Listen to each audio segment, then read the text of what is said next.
Hello, everybody. Welcome back to the Metal Blade Live series. I'm your host, Riley McShane, singer for Allegion, and I am joined today by my now new friend, Crow Lotus from Capra. How you doing? Hi, doing pretty well, feeling pretty good. Sick. So, for those of you who don't know, and for those of you who are just watching from the Metal Blade properties, Capra is a metallic hardcore band from Louisiana. They're about to release their debut album on Blacklight Media called In Transmission on April 23rd. Uh, how did that all come about? That's always my favorite story with like newer bands is like how did you manage to like get your album or your demo or whatever it is into the right hands, because you always hear these kind of like unique stories. Like I know Allegion, long before my time with the band, like sent Metal Blade a bunch of like emails and letters and like didn't really get any attention from them until they sent out like an actual like army footlocker with like a copy of the first album and like some t-shirts and stuff, and it was like this huge Wow. gesture that like actually made them be like, oh, what the fuck, this is cool. Yeah, these dudes mean Yeah. business. Yeah. Yeah, so how did your relationship with Blacklight Media come to form? Um, I think we just kind of knew. I don't even remember how exactly we discovered them. I mean, I know that I am Oh, I lost you. Matt Bacon was doing a lot of like kind of like managerial type stuff for us, and Okay. he really like kind of I guess put the shoe in and helped us out a lot in Uh-oh. Uh-oh. that regard. And I Sorry. you losing it? You keep freezing. I hear your audio, but your video Ah, keeps freezing here and there. But no. it should Okay. be all right. You're good now. You're good now. If But it's a you problem, yeah. sorry. If it's a problem, I'll switch to my other computer. Just let No, me no, know. no. It should be fine. Let's see if it happens anymore, and then if we have to pause the Okay. stream, we will. But you were saying that Okay. so Matt Bacon, who is Yeah, basically Matt Bacon. He helped us out a lot, and as that's soon as awesome. we like discovered them, we knew that we wanted to be with them, and we just really like pushed for it, I guess. And Yeah. thankfully, they liked us as much as we liked them. So That's super cool. That's super cool. They For those of you who don't know, Blacklight Media is a subsidiary of Metal Blade Records, founded by chef Chris Santos from the Food Network show Chopped. Um, so, along with being, a serious player in the high end restaurant space and an avid music fan, he also owns Blacklight Media. So, uh, did you ever watch Chopped before? Okay. So, confession time. Confession time. I I can't even remember if I've been to his restaurant. It's called like something Essex or something. Anyway, I'm making a fool of myself. But I you're saying too I much. I know I'm just like I don't think I've ever been to his restaurant. I think I might have been one time when I was doing stuff with our friend Vince from Metal Blade out in LA. Uh, Right. but I've never been into cooking shows. My wife is like super into like Great British Baking Show and like Dude, Hell's Kitchen and yes. all that stuff, and like sometimes Yes. I'll find myself getting kind of sucked in, but just never really been into cooking shows, so Yeah, those are my shows. I've never seen Chopped. uh I love a good cooking show. Yeah, yeah. I mean, I watched Chopped for. I was like a dedicated viewer for a long time. So it's That's just crazy. It's awesome. such a crazy marriage of like two things I love so much: food and metal. It's Yeah. like where did like so random, but uh, perfect, just perfect. that's sick. That's sick. Yeah, Yeah. I love cooking, and like I have all kinds of cookbooks and like weird like niche little recipes that I'll pull out, but something about like the dynamic of cooking shows, it's like I feel like I can never start them, but once I start watching them, like if I walk into the Yeah. room, I'll be like, oh, Yeah. that look at that souffle, it's disgusting. Yeah. Like I like Yeah, as if you could make a better yeah, one. right, That's exactly. exactly what I do Exactly. too. But the thing that I feel like about cooking shows is it's like bizarrely anxiety inducing. I don't know Yeah. if you know what I mean. No, When I'm absolutely. uncomfortable, like if Mhm. I'm just walking by and it's on, I'm like, ugh, I don't like the Yeah. way it feels. But if I sit down and I dedicate my time to watch it, I'm really loving it. My I don't know. So my wife won't watch shows like Breaking Bad because they present too much of what she calls like real life situational anxiety. But then she'll watch a cooking show, like binge a whole season, and I'm just like, I don't get it, man. That's way more anxiety inducing to me. Yeah. Well, But that's why I like that show, Great British Baking Show, so much. Is it's just like the oh no, oh no, I lost you again. What's the technical difficulties music? Da, da, da, da, da, da, da, da. Da, da, da, da, da, da, da, da, da, da, da, da, da, da. All right, hold on, everybody. We'll be right back. Oh, there you are. You're back. You're back okay, just in time. sorry. Just in time. Yeah, I lost you again. Sorry, my apartment Wi-Fi, so It's okay. It's okay. I was experiencing the same thing a couple weeks ago when I was interviewing Devin Townsend. My upload speed just decided to like oh no. plummet, and I'm just like, oh, super sick, super And sick. that's like when we were all hyping up so much. I know. D&D. I was just like, oh god. Let me Mhm. move this over real quick. Oh, there we go. Sorry. Yeah. Just let me Uh, know if it's unbearable. I'll switch over. yeah, absolutely. God, it's so frustrating. So before we go on, real quick, I have a question from a fan that Okay, is kind of a question that I already had here, but I will just ask it now since the fans are also interested. So Mirak sure. wants to know, what is your most abundant source of inspiration? What do you keep going back to when in need of inspiration? That is a good question. Actually, I think that the definitely number one would have to be like video games. I think. Yeah. Number two would have to be films. Like movies are a huge inspiration for a lot of like what I write about, mostly like horror films, stuff like that. Um, Sometimes books as well, depending. It's a lot of like fiction stuff. So Yeah. fiction stuff that I'm able to tie my real life experiences to. That's cool though. That's like I mean, I'm hugely inspired by similar things like video games and anime and all kinds of Hmm. like fictional media sources that, Right. have themes that like I can latch onto. And I think that that's kind of becoming like more and more common in metal these days. You have bands that are like like named after video games and anime Yeah. series. You look at bands like Shadow of Us. Intent and Brand of Sacrifice. Are you guys Yeah. named after a video game? Yeah. Dark Souls. Oh, that's sick.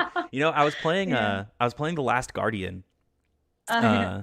the sequel to Shadow of the Colossus, who is also a Mhm. band. Uh, Right. What?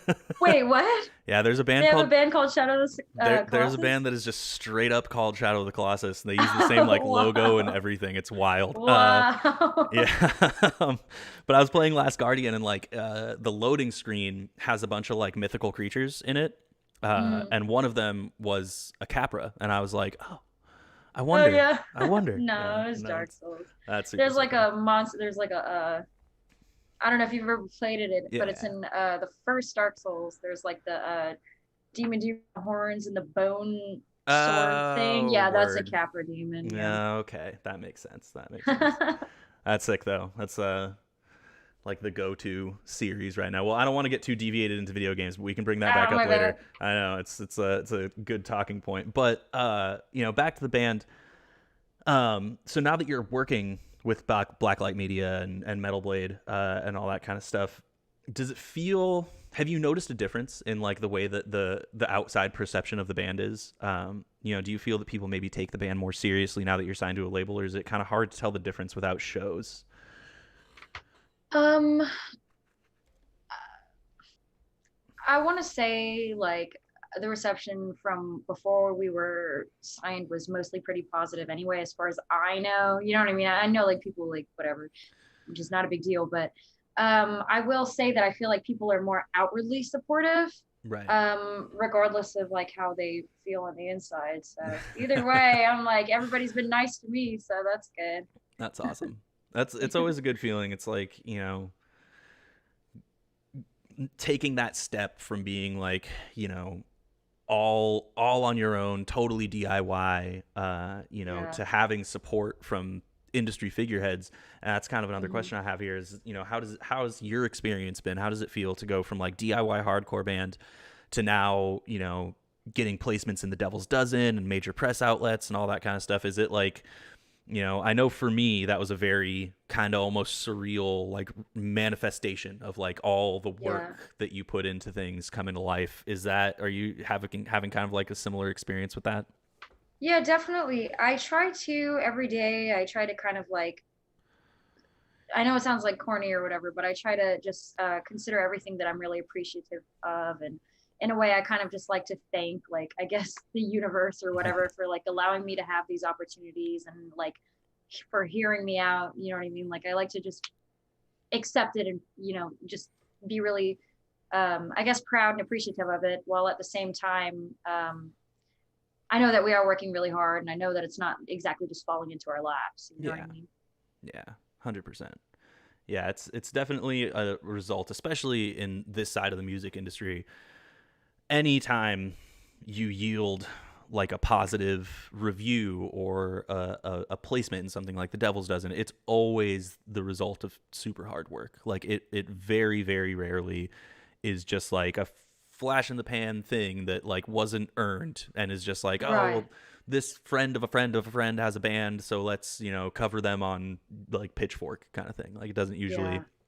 doesn't usually Right. happen that way. So it's cool to, Yeah, it feels very validating for sure. yeah, exactly. Exactly. And that's a good outlook to have, being, having that daily reflection of gratitude, because it's easy. And you've for those of you who have watched, this show before, sometimes you hear from, people who have been in the game for a long time that it's like, yeah, it's hard, and like, there's all these negative elements of it and all this kind of stuff, like, living in a van and, being on tour, driving 12 hours to play a show to 20 people, like all these kinds of things that Hmm. it's like sculpt kind of like a negative experience or even like a negative image around the whole process. But, when it really boils down to it, like what you and I and so many other, people who have gotten to this point with our bands are doing is like something to truly be grateful for. So it's really cool to hear someone in your position be like, yeah, just like daily gratitude, look back and, look at what we have and what's coming up and being Right. stoked. Yeah. Which, speaking of what's coming up, what is Capra's plan going forward for live music when that comes back? Obviously, you can't spill the beans on any tours that haven't been announced yet, but is that something you're Right. working on, or uh, Yeah, definitely. I mean, we're trying to hit the ground running as soon as we're confident that things are safe and that we're not like, causing a yeah, problem for everybody with like health issues and stuff like that. yeah, But we are like, I'm sure you guys are more than ready to. We're just like got all this bottled up energy. We're just so ready to let out. yeah, absolutely. Are there any bands that you would like really enjoy going out with, or would be stoked to have a chance to tour with? From the moment we got signed, I told Stephanie, our project manager, that I wanted so bad to tour with Midnight. I love Midnight so Yeah. much. Harm's Way, like Harm's Way a lot Hmm. too. I mean, other than that, I'm just ready to, meet a lot of new people and make a lot of new connections, Yeah. basically. That's the best part. I was just talking to my band members about that last night, about some tour stuff we have going on that's in the works, and how that can lead to like future opportunities. And Right. it doesn't always happen that way. It's like sometimes you'll be on tour with someone for a month and you become friends, but it's not like you become super tight pals, because it's hard to Yeah. go from like strangers to best friends in 30 days.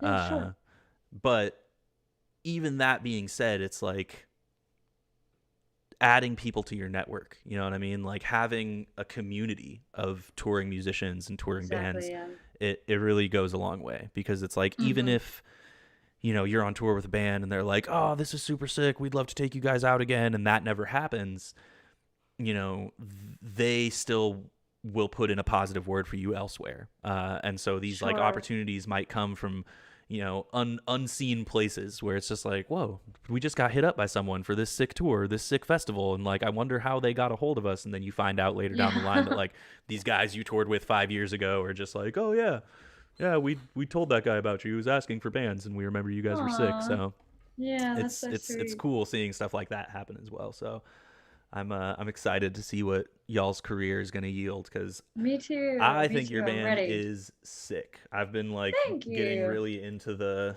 kind of like hardcore revival stuff that's been going on over the past few years. That like Hmm. East Coast hardcore vibes, bands like Harm's Way and Right. like Spite and Nails and all that kind of stuff. Hmm. I've been watching it like a hawk, and to see a band now label mate kind of sorta uh Hmm. come in and start making moves is super exciting. I love seeing new bands, well, not necessarily new bands, but young bands like start to Yeah. make their place. And so that's all super exciting. So nerd shit. I wanna get into that. So for those of you who are looking at this stream and being like, man, those people look familiar, where have I seen them together before?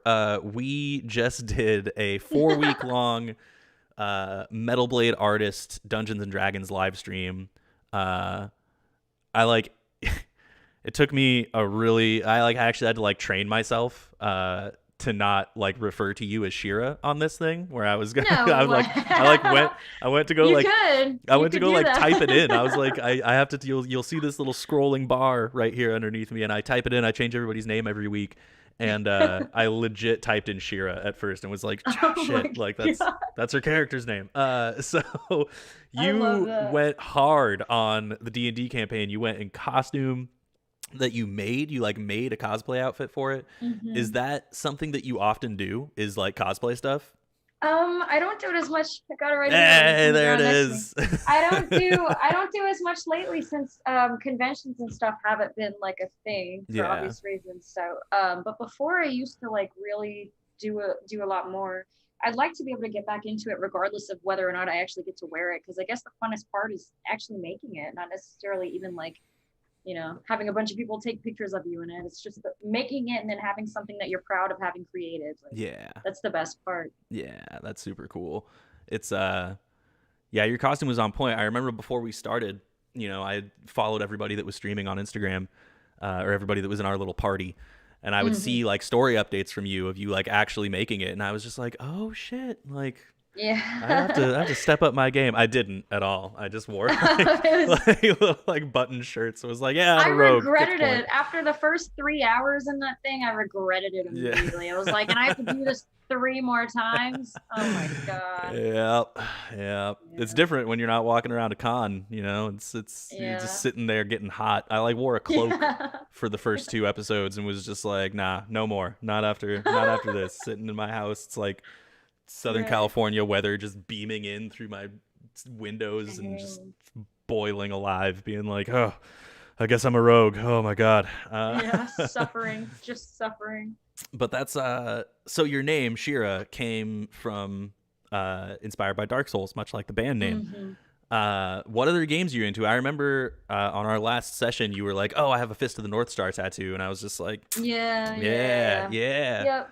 That's my guy for anybody that missed it. Oh, it's so It's the one sick. that's on Kenshiro's chest. That was my dude. That was like Yeah. the first. I still remember that was probably actually the first anime I ever watched, which is not a good thing because it's not for children. No. But I really, I mean, I'll never forget like that when he just starts poking, all their like pressure points, or whatever, and their face Yeah. just explode. Amazing. If you've never watched Fist of the North Star, for everybody out there, you need to. It is But excellent. Top tier. Legendary amazing, anime. so good for sure. Yeah. But yeah, I mean, lately actually like total like rewind. I've been playing, or not rewind, but totally different from Dark Souls. I've been playing Stardew Valley for like 10 Yeah. hours a day. Yeah. So I don't know what it is. Something about the game is just so addicting. Were So you that's on what I'll that be doing Animal today. Crossing hype at all when it I came out for was. I Switch? think I think I put a good 300 hours into it. Yeah. So See, I've never been able to get into the like crafting centric games, like yeah. hunting and gathering stuff like Stardew Valley, Harvest Moon, Animal Crossing. Like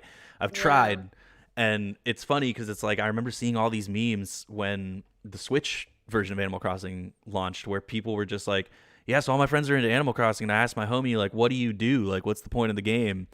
and he was just Pay like, I don't bills. know, bro, like literally just vibing. And I'm just like, what does that mean? Like, Yeah, you just vibe out and pay bills. That's yeah, basically Animal Crossing. pretty much. The soundtrack is really good though. It is. It is Soundtracks for those really. games, a Stardew Valley soundtrack is especially Yeah. good. Yeah, Yeah. yeah. I was shocked. I well, that's sick. I've been also kind of stepping back from the bigger AAA titles and playing lots of like indie, smaller things. I'm playing a game that's in early access right now called Record of Lodos War. That's like a Castlevania Symphony of the Night clone with a few added mechanics that make it spicy. Um, so we often talk about Twitch streaming on this show. Uh, I know you have a channel. Are there any plans to do your own live streams of like gaming or music or art or anything like that? I know I need to. I don't know.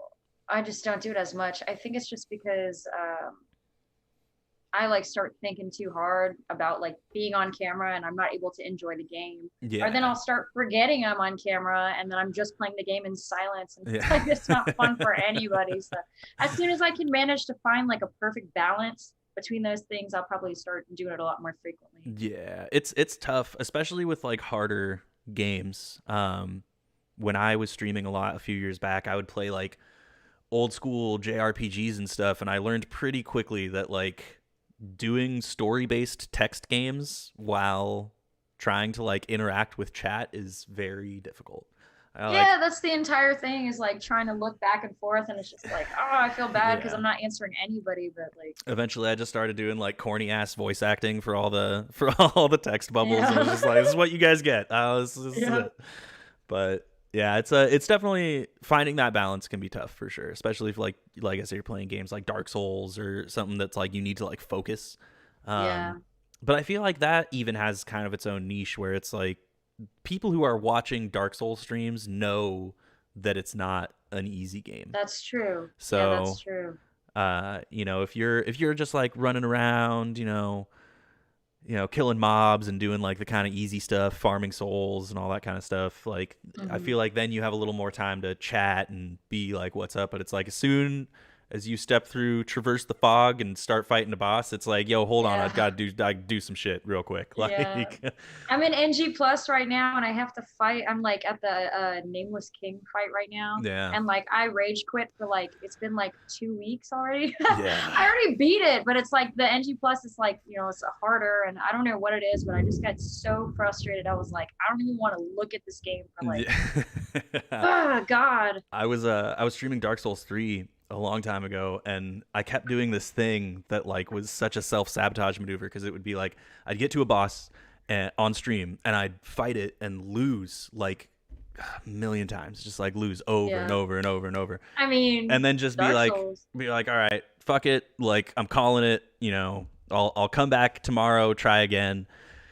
And then I'd like get off stream and like, take a few deep breaths and be like, you know what, fuck this. Like I'm just real quick, just off stream, I'm gonna Yeah, try. that's Dark Souls. And then God damn it. and then I'd be off stream and I'd try the boss again and I'd win. Uh-huh. And I'd be like, Yeah. fuck, like I just beat this boss off stream. Like, and then I'd come back to my stream the next day and be like, hey, so that boss I was fighting, beat it off camera. Yeah. Sorry. I guess we're going to move on to the next one. And all my viewers Right. would be like, bro, come on. I'm just like, yeah. Well, because the thing about Dark Souls is like, so the first fight is not on the screen. The first fight is internal. Yeah. You have to beat down your own. You have to beat down your own pride, and when you've accepted that you are nothing, that's when the Yes. magic starts happening. Yes. It's like I can imagine that when people are watching you play, it's like a completely additional like layer of just like hurt to your pride. So Yeah. it's just like, oh my god, dude, can't even imagine. See, that's something I accepted long ago is that I love video games, but I suck at them. Yeah, I same. grew up playing. I'm really good at platformers. That's not true. I'm really good at platformers. Games like Cuphead Oh, and yeah. stuff like that. Just like breeze through them. Dude, not me. Yeah, but That's what I'm the worst at. shooters, third person action adventures, anything that requires like skill in a modern arena, I'm just like nope. So Feel that. that's cool though. Yeah, I mean, I feel like there's this modern, kind of more modern dichotomy of like nerds and metal, where it's just like peas and carrots. I don't know what it is. Yeah. but I'm here for it for sure. So before I let you go, because I've had you on here for about half an hour, tell me a little bit about your new album in transmission. Um, Obviously, there's more people in the band. Who all writes the music, and are your lyrics also based in like nerdy stuff? I know we kind of answered that question when a fan asked a little earlier. But tell me a little bit about the new album and how it came to be and all that good stuff. So basically I write all the lyrics and then the rest of the guys write all the, instrumentation, but they actually I'm the newest to the party, so they've been playing music together for like several years now, and I think I joined on I believe it was like 2 years ago, and they actually had like a lot of the songs were already written. They just had completely different lyrics or just slightly different structure, stuff like that. And I basically just was like, okay, I'm not singing somebody else's, stuff or somebody else's feelings. So I just scrapped it all and rewrote, I guess, my own versions of it. There's actually a song on the album that, speaking of Shadow of the Colossus, I wrote it kind of like about one of my family members and a turbulent relationship we have with one another, but I also compared her to the I can't even remember the name, but there's the monster in Shadow of the Colossus where he like goes underwater and you have to like hold on to his head and Yeah, like just yeah. hit. Well, so we kind of like I kind of just compared her to that monster in the song. Um, so there's a little bit of nerddom for the album. Other than that, I mean, it comes out April 23rd. I don't know. This question is always the hardest for me for some reason. Yeah, it's tough. It can be. It's like it's hard. I know me personally. I have friends who are, were friends before they were fans, and when they try to give me the like, bro, new album is so good, I'm just like, don't talk to me. Don't ever talk to me like that again. Like, It's just so like I don't know. It's it's just tough. like It's tough to like reflect on your own I art. wrote half the lyrics at 4 a.m. like with no 3 days of no sleep. So it's Yeah. like I don't even know what the hell's going on. It's like Man, I sing for like a little bit more of like a brutal underground death metal band called Continuum, and okay. I I experienced something very similar with that. Is that it's like the day before I was supposed to go record vocals, I got all these changes from the guitar player, and so I had to stay up like all night, like making fixes and tweaks and all this stuff, and then yeah.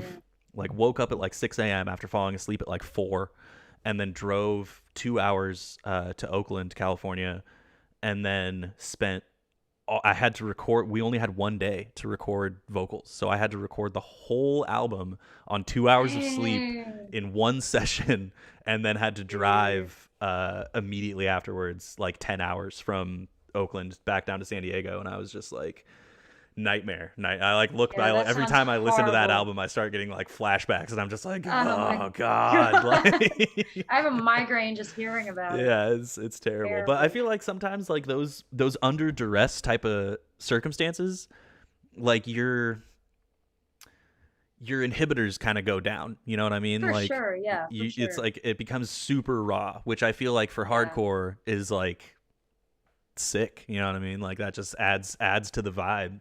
So Yeah. Very, very authentic for sure. yeah, absolutely. So how have you done a lot of interviews yet? Is this something you're still getting used to? uh I mean, yeah, it's still pretty new for me.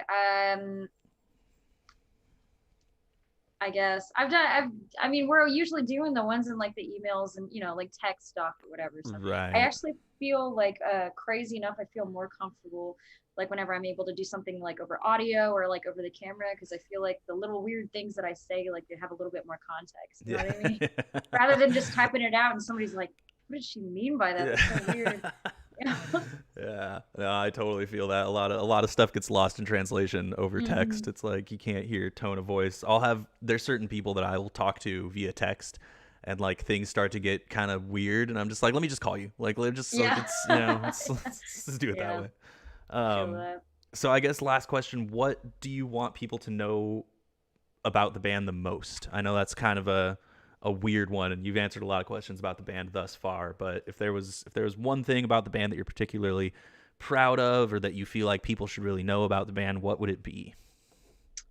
Um, you know what? I think that the main thing that I would want everybody to know is that we're all really nice people. You know, we're all like very understanding and approachable. Like basically the entire point of like us kind of wanting to do all this together is to show other people that like all this like shit that they're sorry, I don't know if I'm allowed to say that No, it's fine. stuff that they're dealing okay, stuff they're dealing with like internally or just things are going through in life, like they're not going through it alone. Like a lot of us have been through some really like difficult and potentially traumatic situations, and that has only made us more willing to communicate with other people and not hardened us, you know what I mean? Like Right. we all just kind of want to create like I like that word community for people that feel like they're not being heard. Yeah. Yeah. That's awesome. And that's a really good reason to make art. You know what I mean? Like, I feel like certain areas of music have become super saturated with like how to be the next big thing, how to become, relevant to a pre-existing community rather than, building or contributing in a positive way to a community. Right. So that's super cool. That's super cool to hear. I feel like a lot of modern hardcore has that going on. Mm-hmm. I did an interview with a friend of mine named John Matos, who plays for a band Abiotic, and he had me and Johnny Crowder from Prison on the same episode, and like hearing him talk about like what that band's all about and like the like therapy endeavors that he kind of does on the side was like super inspiring to hear.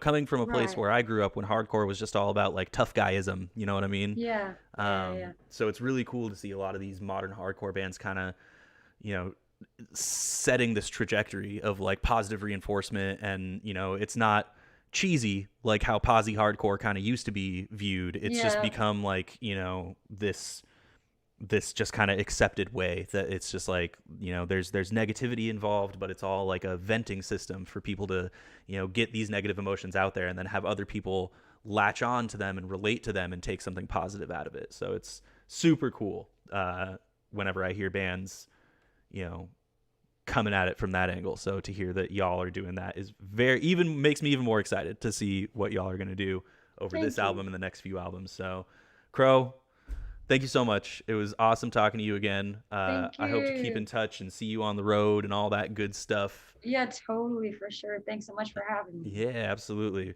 For those of you watching, this is the Metal Blade Live series. I'm your host, Riley McShane, singer for Legion. This, there you go, that way, is Crow Lotus, singer for Capra on Blacklight Media. Their album is going to be out on April 23rd. Make sure to pre-order it over at blacklightmediarecords.com/Capra. We'll drop the link for you in the chat here after we close up. Thank you all again so much for watching, Crow. Thank you again for joining us, and we No will see problem. y'all next week.